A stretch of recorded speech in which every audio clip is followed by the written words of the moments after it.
जो भक्त होगा वो विनम्र होगा, सरल होगा। भक्त बड़े सरल होते हैं, अपने आप को छोटा सा मानते हैं, अहंकार उनको स्पर्श भी नहीं करता, अत्यंत सरल स्वभाव के होते हैं। सरल का अर्थ क्या होता है? 3 अक्षर है, ना मात्रा ना बिंदी, कुछ नहीं, सरल। और सीधा बनना ही आजकल बड़ा कठिन है। लोग स्वभाव से ही इतने टेढ़े होते हैं कि उनको सीधा बनने में बड़ी कठिनाई होती है। जबकि जन्म लिए थे तब भगवान ने बिल्कुल सबको एकदम सीधा सरल बनाया था, कोई छल कपट नहीं, कोई टेढ़ापन नहीं। सभी बालक कितने सरल स्वभाव के होते हैं। बाद में हम इतने टेढ़े बनते चले जाते हैं कि बाद में सीधा बनना हमको कठिन पड़ जाता है। 3 अक्षर हैं, सरल। मतलब क्या है? बीच में र, एक तरफ सा, एक तरफ ल। मतलब सा माने सीता, र माने राम, ल माने लक्ष्मण। राम लक्ष्मण जानकी, बीच में राम जी हैं, दाएं बाएं जानकी और लक्ष्मण है। राम बाम दिस जानकी, लखन दाहिनी ओर, दक्षिणे लक्ष्मणो यस्य वामे च जनकात्मजा। तो जिसके हृदय में राम लक्ष्मण जानकी जी वास करते हैं स्पष्ट रूप से, प्रकट रूप से, उसी का जीवन अत्यंत सरल और निश्चल हो सकता है।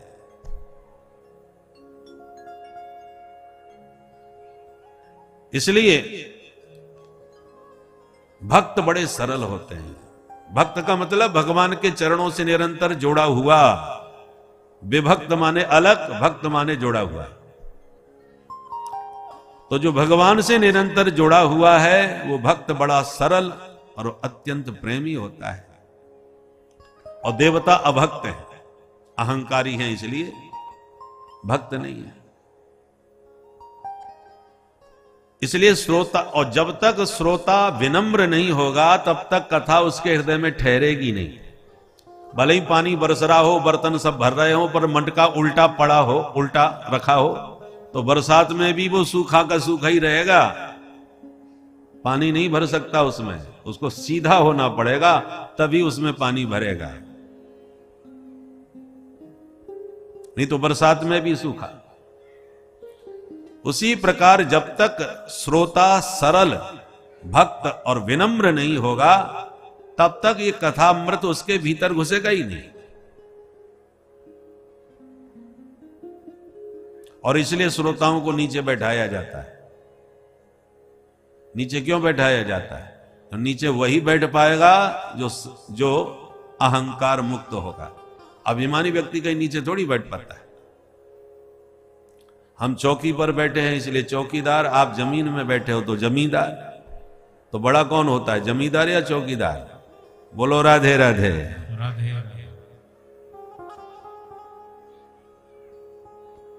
कहीं चोरी होवे, कोई उपद्रव होवे, तो सबसे पहले पुलिस वाले आके चौकीदार को पकड़ते हैं। तुम कहां थे, तुम क्या कर रहे थे, तुमने क्या देखा? क्योंकि चौकीदार का काम क्या होता है? जागते रहो। पूरी रात वो डंडा लिए घूमता रहता है, खुद जागता है और लोगों को जगाता रहता है। जागते रहो आवाज करता हुआ घूमता है। चौकीदार सो गया तो गड़बड़ हो जाएगा, तो जागे और जगाता रहे वो चौकीदार है। तो चौकीदार माने चौकी पर बैठा हुआ जो व्यास होता है उसका एक ही काम होता है, शास्त्र दृष्टि से वो जागृत रहे, उत्तिष्ठ जागृत, और सोए हुए समाज को भी जगाता रहे। मोह निशा सब सोब निहारा, देखे स्वप्न अनेक प्रकारा।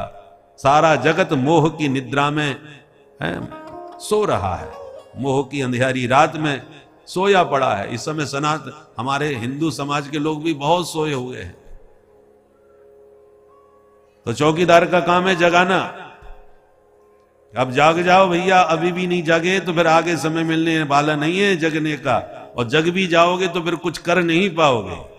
अभी कुछ करने का समय है, जाग करके जितना हो सके जल्दी से कुछ कर लो।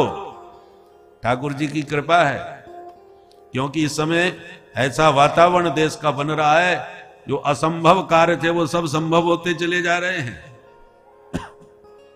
हमारे कितने पूर्वज रामलला को अवध धाम में निहारने के लिए अपने नेत्रों से तरसते हुए चले गए, बेचारे देख नहीं पाए। हम लोग भाग्यशाली हैं, हमारी आंखों के सामने रामलला अवध धाम में विराजमान हुए, हमने सबने दर्शन किए। और एक ही नहीं, अनेकों ऐसे कार्य हैं जो असंभव लग रहे थे वो संभव हो रहे हैं। इसलिए सनातनियों को ये बहुत बढ़िया समय है जाग जाने का। इस समय यदि जागृत हो गए और संगठित हो गए तो बहुत कुछ हम और आप कर सकते हैं। तो ये जगाने का काम चौकीदार करता है। और चौकीदार खुद सो जाएगा, स्वयं सो जाए चौकीदार, तो फिर कौन जगाएगा? इसलिए व्यासपीठ का कर्तव्य है समाज को जागृत रखना और स्वयं जागृत रहना। तो सुखदेव जी जैसा वक्ता और परीक्षित जैसा श्रोता, दोनों ही दिव्य हैं।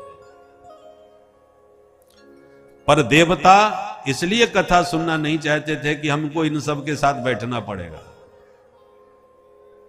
और ये अहंकार जब सुखदेव जी ने देवताओं में देखा तो न ददऊ स कथामृतम, देवताओं से कहा इसी समय उठो और भागो यहां से, ले जाओ अपना अमृत कलश, हमें नहीं चाहिए। अमृत कलश ठुकरा दिया पर हरि कथामृत देवताओं को नहीं दिया। तो आप सोचिए कि जो कथा देवताओं के लिए दुर्लभ है, तरस के चले गए, याचना करके चले गए पर नहीं मिला, वो अमृत आज संतों की कृपा से हम सबको सुलभ हो रहा है परंपरा के साथ। हम लोग कितने बड़े भागी हैं जो भारत में उस अमृत का आस्वादन कर रहे हैं। सौनक जी ने कहा जब इतना जोरदार ये कथामृत है जिसके लिए देवता तरसते हैं, तो आप 7 दिन में ही फटाफट क्यों सुनाते हो? 15 दिन, 1 महीने आराम से पिलाओ ये अमृत। ये 7 दिन में सुनने की परंपरा क्यों चल पड़ी? 7 ही दिन क्यों? तब सूत जी कहते हैं ऋषियों, ये परंपरा सनक सनंदन सनातन सनत कुमार जी ने, जो ब्रह्मा जी के मानस पुत्र हैं, इन्होंने नारद जी को सबसे पहले भागवत सप्ताह सुनाया था 7 दिन में। सौनक जी बोले आप कैसी बात कर रहे हो महाराज, नारद जी के बारे में सारा संसार जानता है, ये 2 घड़ी से ज्यादा टिकते ही नहीं एक जगह, घुमक्कड़ महात्मा है, घूमते ही रहते हैं। और आप कह रहे हो कि उन्होंने 7 दिन भागवत सुनी? तो क्यों सुनी, कहां सुनी, कब सुनी, कैसे सुनी, थोड़ा विस्तार से समझाओ। सूत जी कहते हैं अच्छा तो सुनो। एकदा हि विशालायां चत्वार ऋषयो मलाः सत्संगार्थं समायाता दद्रसोस्तत्र नारदम्। एक समय के बाद बद्री विशाल में, बद्री नारायण धाम में सनकादिक चारों महात्मा घूम रहे थे कि अचानक उन्हें नारद जी दिखाई पड़ गए। तो तुरंत प्रसन्न होकर बोले चलो चलो आज नारद जी से कुछ सत्संग किया जाए। पर जैसे ही नारद जी के पास आए तो क्या देखा, नारद जी का चेहरा एकदम उदास, चिंता में डूबे हुए बाबा भयंकर टेंशन में दिखाई पड़े। तो चारों भाई चक्कर में पड़ गए कि सारी दुनिया का संकट और समस्या दूर करने वाले बाबा नारद आज स्वयं समस्या में ग्रसित, चिंता में डूबे, कहां जा रहे हैं? तो चारों ने नारद जी को टोका, कथम ब्रह्मन दीन मुखः कुतश्चिंता तुरो भवान त्वरितम गम्यते कुत्र कुतश्चागमनम तव। अरे नारद जी महाराज, ये मुंह लटका के कहां भागे भागे जा रहे हो? इस समय आपका आगमन कहां से हो रहा है? आपका लटका हुआ मुंह तो ऐसे लग रहा है जैसे महान कंजूस का किसी ने धन लूट लिया हो। तुम्हारा क्या लूट गया बाबा? जो धन लूट लिया जाता है साधु ऐसे धन से हाथ भी नहीं लगाते, पर संतों के पास जो पूंजी होती है उसे दुनिया में कोई लूट नहीं सकता। संतों की असली पूंजी क्या है? हमारे ब्रजवासी ब्रज बीथियों में गाते गाते, झूमते हुए, नाचते हुए एक ही शब्द कहते हैं। ब्रजवासियों का धन क्या है? हमारो धन राधा श्री राधा श्री राधा, हमारो धन राधा श्री राधा श्री राधा, परम धन राधा श्री राधा श्री राधा। प्रेम से ताली बजाते हुए श्री राधा श्री राधा, हमारो धन राधा राधा राधा राधा राधा, हमारो धन राधा राधा राधा राधा राधा, परम धन राधा राधा राधा राधा राधा, परम धन राधा राधा राधा राधा। श्री राधे हमारो धन राधा श्री राधा श्री राधा, हमारो धन राधा श्री राधा श्री राधा, ओ परम धन राधा श्री राधा श्री राधा, परम धन राधा श्री राधा श्री राधा, बरसाने वाली राधा राधा राधा राधा राधा, बरसाने वाली राधा राधा राधा राधा राधा, मोहन की प्यारी राधा राधा राधा राधा राधा, मोहन की प्यारी राधा राधा राधा राधा राधा, परम धन राधा श्री राधा श्री राधा, परम धन राधा श्री राधा श्री राधा, परम धन राधा राधा राधा राधा राधा, परम धन राधा श्री राधा श्री राधा, वृषभान दुलारी राधा राधा राधा राधा राधा, वृषभान दुलारी राधा राधा राधा राधा राधा, बरसाने वाली राधा राधा राधा राधा राधा, बरसाने वाली राधा राधा राधा राधा राधा, रसिक धन राधा श्री राधा श्री राधा, रसिक धन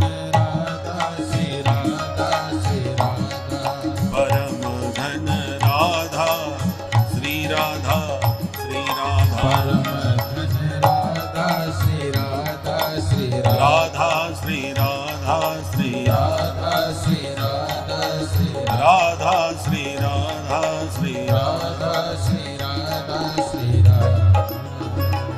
बोल राधा रानी की जय। भगवान नाम की पूंजी होती है संतों के पास, जिसे दुनिया में कोई लूट नहीं सकता।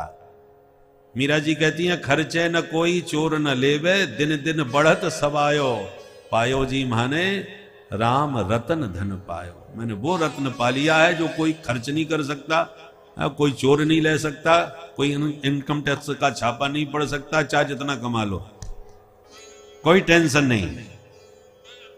ऐसा शुद्ध पवित्र धन संतों के पास होता है। तो बाबा तुम्हारा कौन सा धन लुट गया जो लुटे व्यापारी की तरह मुंह लटका के घूम रहे हो, वो भी बद्रीनाथ जैसे धाम में। कुतस चिंता तुरो भवान। व्यक्ति को जीवन में कभी चिंता नहीं करनी चाहिए। विचार करे, काम करे, बहुत चिंता न करे, क्योंकि चिंता चिता से भी ज्यादा खतरनाक होती है। चिता पर एक बिंदी और लगाओ तब चिंता बनेगी, तो बड़ी बहन हुई क्या नहीं। चिता पर एक बिंदी लगा दो ऊपर तो चिंता हो गई। दोनों में अंतर क्या है? चिता मुर्दे को जलाती है और चिंता जिंदे को जला डालती है। जलाते दोनों ही हैं, चिता और चिंता। चिता चिंता समा प्रोक्ता, बिंदु मात्रम विशेषता। सजीवम दहते चिंता, निर्जीवम दहते चिता। चिता चिंता में अंतर क्या हुआ? सजीवम दहते चिंता, जो अभी जिंदा है उसको चिंता जला रही है, भीतर ही भीतर खोखला कर देती है, पूरी तरह फूंक देती है। परंतु चिता तो मरने के बाद जलाती है, इसलिए चिता से ज्यादा खतरनाक चिंता है। तो कुतस चिंता तुरो भवन, आपको किस बात की चिंता है?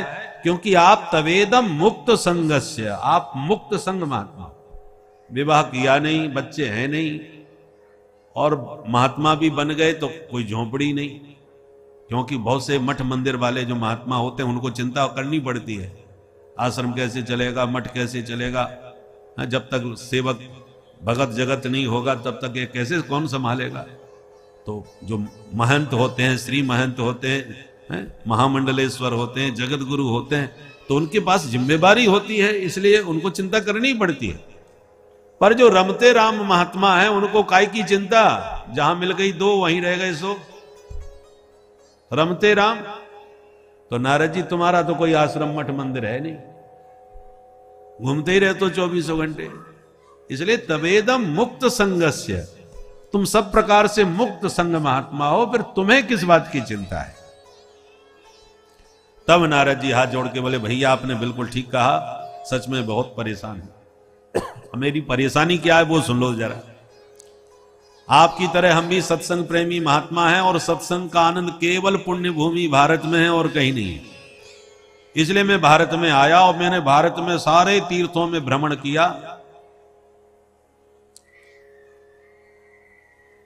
व्यवस्थापकों से एक निवेदन है कि बाल गोपालों के साथ में किसी एक प्रबंधक व्यक्ति को खड़ा कर दो, नहीं तो देखो अठन्नी चवन्नी जहां इकट्ठी होंगी वो खनखनाएंगी, और चिल्लड़ के बीच में बड़े बड़े नोट भी रख दो ना तो फिर ज्यादा आवाज नहीं होती।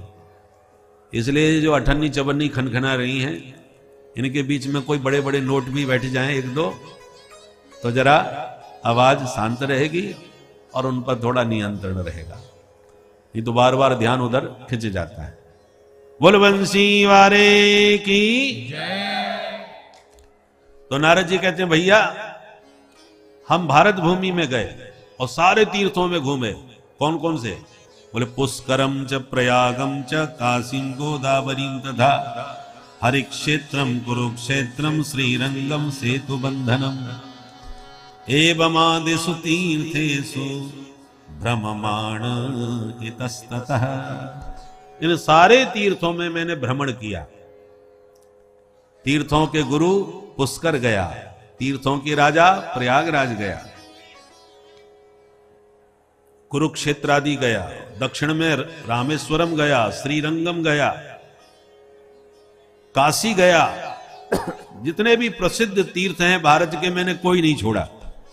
पर चित्त को चैन कहीं नहीं मिला, सत्संग का आनंद कहीं नहीं मिला। मैंने संतों को खोजा कि संतों के बीच बैठ के शांति मिले, तो संत तो मिले पर पाखंड निरता संत। हमने देखा संतों में भी पाखंड बढ़ता चला जा रहा है। पाखंड का अर्थ क्या होता है? पापस्य खंड, जो पाप का ही एक खंड है उसका नाम पाखंड। अथवा पालन करने योग्य धर्म का जो खंडन करने लगे उसका नाम पाखंड। पा शब्देन त्रयी धर्म, पाक अर्थ होता है धर्म का पालन करना, वेद विहित धर्माचरण करना, ये पाक अर्थ है। और जो वेद विहित धर्म का पालन करना चाहिए उसी का जो खंडन करने लग जाए उसका नाम है पाखंड। पालने योग्य धर्म का जो खंडन करे। ब्रह्म मुहूर्त में जगो, स्नान करो, संध्या वंदन करो, भगवान की आराधना करो, ये सब वेद विहित धर्माचरण है। और इसी का जो खंडन करने लगे, नहाने धोने से क्या होगा? तन को रगड़ के चमकाने से कुछ नहीं, मन साफ होना चाहिए। ये राम राम जपने से क्या होगा? इस प्रकार से जो धर्म का पालन करना चाहिए उसी का खंडन करने लग जाए।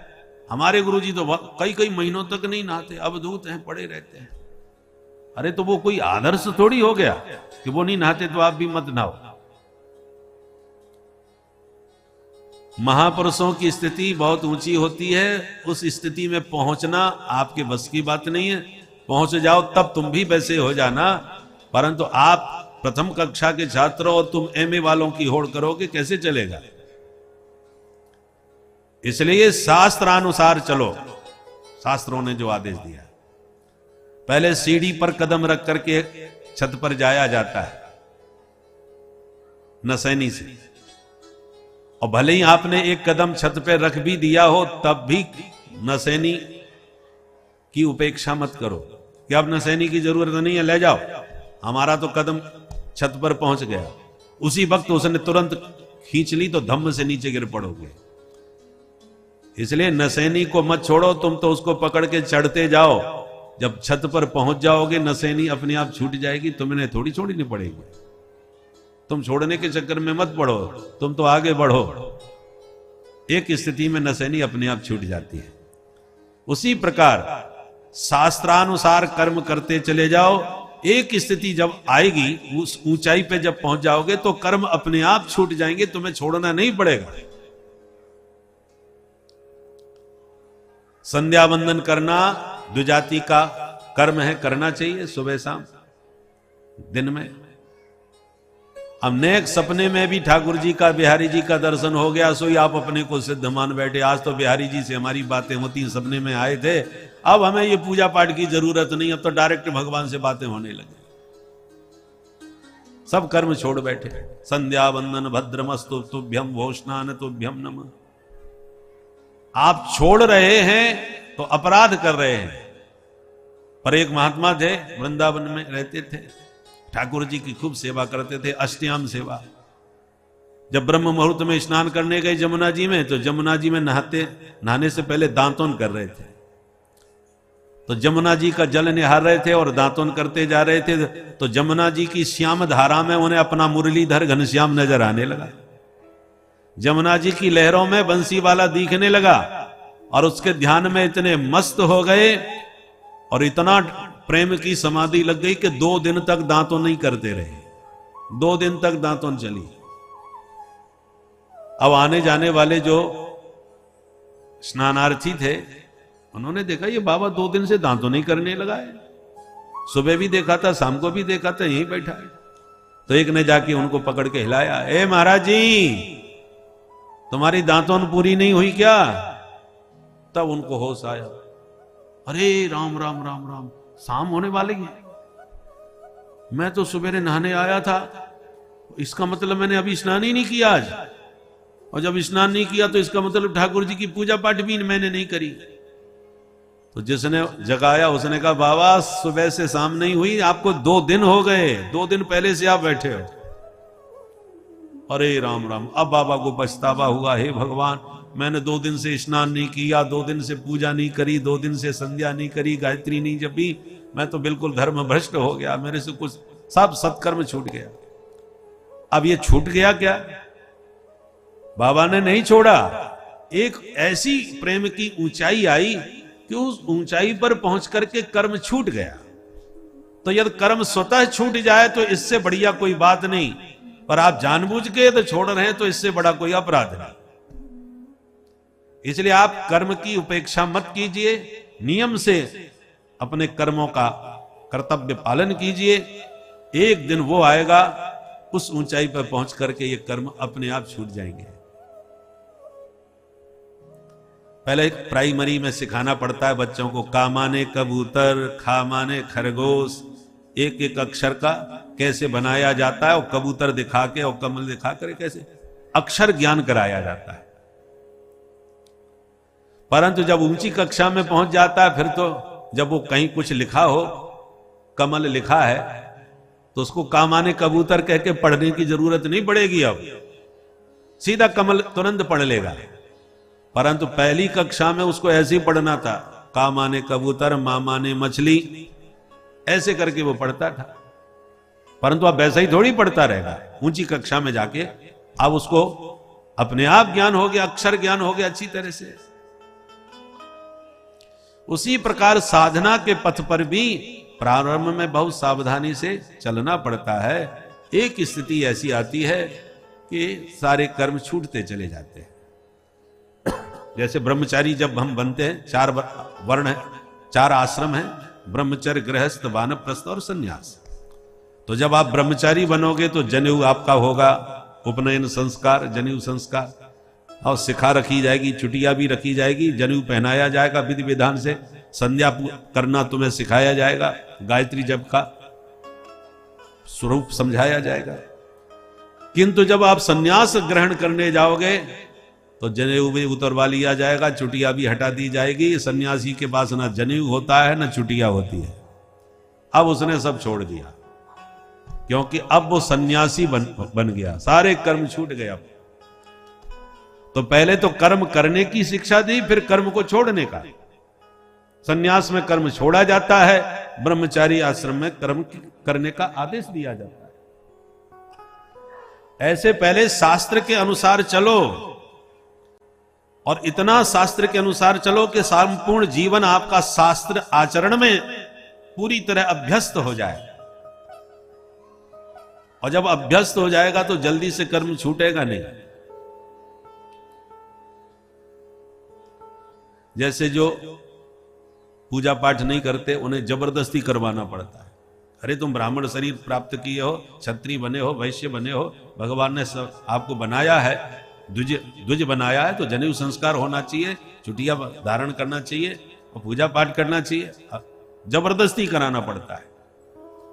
और जो जबरदस्ती करते हैं ना, पता चला घर में सूतक हो गया तो बड़ी खुशी मनाते हैं कि चलो अब सूतक हो गया, अब 10 दिन की छुट्टी, अब पूजा पाठ कुछ नहीं करेंगे, तिलक लगाने की भी जरूरत है, वो खुशी मनाएंगे।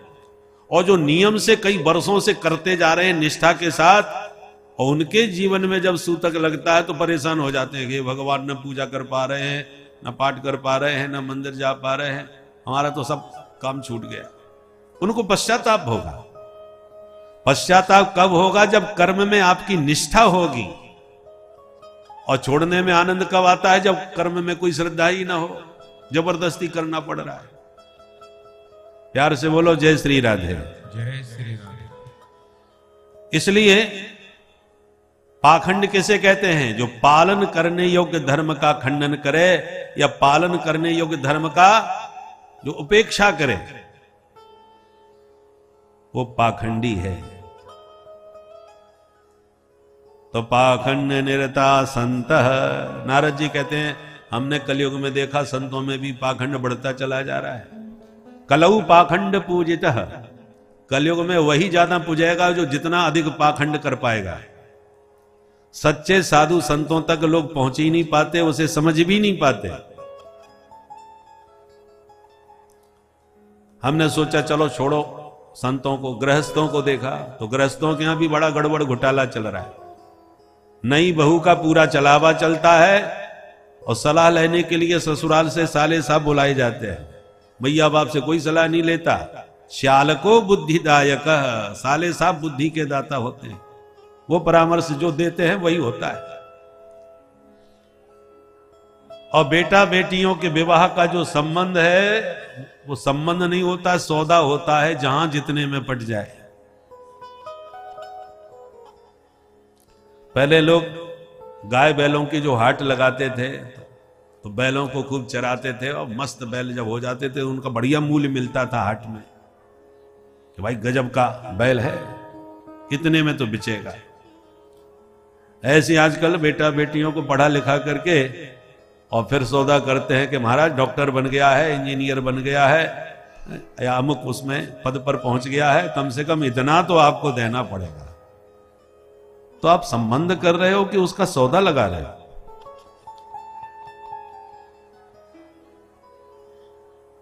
कन्या विक्रयणो लोभात दंपति नाम च कलकनम।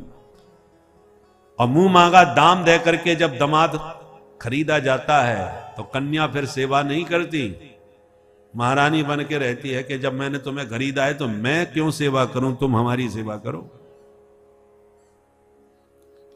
परिणाम ये होता है कि दाम्पत्य जीवन में आते ही कलह मचना चालू हो जाता है। दंपति नाम च कलकनम। श्री नारद जी कह रहे हैं कि हमने देखा कलयुग में संतों में पाखंड बढ़ रहा है, गृहस्थों में लोभ लालच इतना बढ़ता जा रहा है कि लोभ लालच में वो कुछ भी कर सकते हैं। संबंध टूटे 10 बार टूट जाए, फायदा हमको होना चाहिए बस, संबंधों का कोई मूल्य नहीं रहा। तो क्या गृहस्थ क्या विरक्त, सब कुएं में भांग पड़ गई।